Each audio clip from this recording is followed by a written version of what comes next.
and they're not using that properly, then within a 48-hour time frame, you're making a decision. Now, what I'm not saying is if they're absolutely non-weight bearing or anything like that, then that's more of a send to a doctor to make sure there's nothing fractured.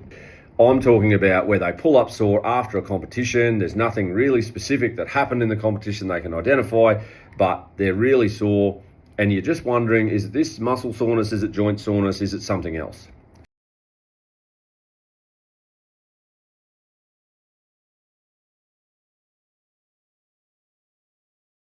Swelling, significant joint swelling, especially around a muscle, or bruising. Bruising means something has been torn on the inside of the body, so that's why the bruise comes. Cork is probably the only example there of an impact type injury, but if you didn't have that injury and you had bruising, then you've got something significant that's happened. Locking or clicking in a joint, that's painful. That's not a good thing in general. We like to get that checked out really quickly, and especially the instability or giving way or a joint moving too fast. For a shoulder, it's the feeling that the shoulder's popping out of place, and if it's a knee, it's the feeling of going downstairs, for example, and it's not supporting your body weight. That is a straight to a physio or a doctor thing. Then sharp localized pain during any sort of activity or any sort of exertion. If there's a really sharp ongoing type pain or localized pain, that's when I'll pull the pin and say, no, you need to go and talk to someone now. Then probably the hardest one is the recurrent pain. They get pain, it goes away. They get pain, they go away. I give that two or three times, and then you ask them the question, why is this so? And it's the most important question that you can ask as a parent. Why is this happening? Because it's not your job, unless you're trained as a physio or a doctor or something like that.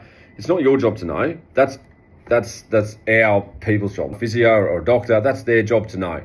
Their job to tell you, and then our job to figure out what to do together to fix the problem.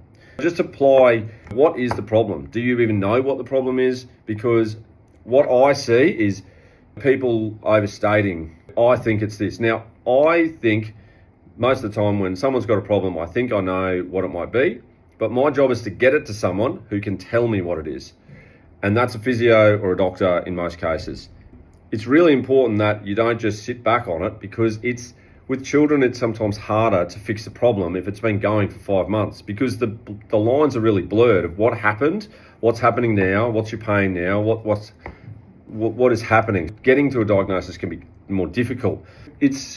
That's my sort of criteria for getting to a doctor. One, is there pain, and as opposed to soreness? It's normal to have soreness if you exert yourself vigorously. It's normal to have some soreness. It should go away within 48 to 72 hours.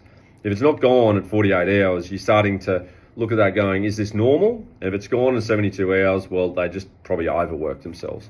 And maybe that's another factor like nutrition or something like that could be modified.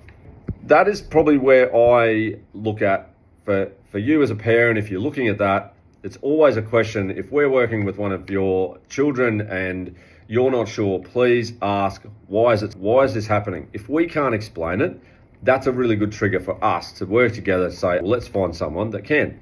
Once we know what the problem is, it's much easier to work that problem, like fix the problem.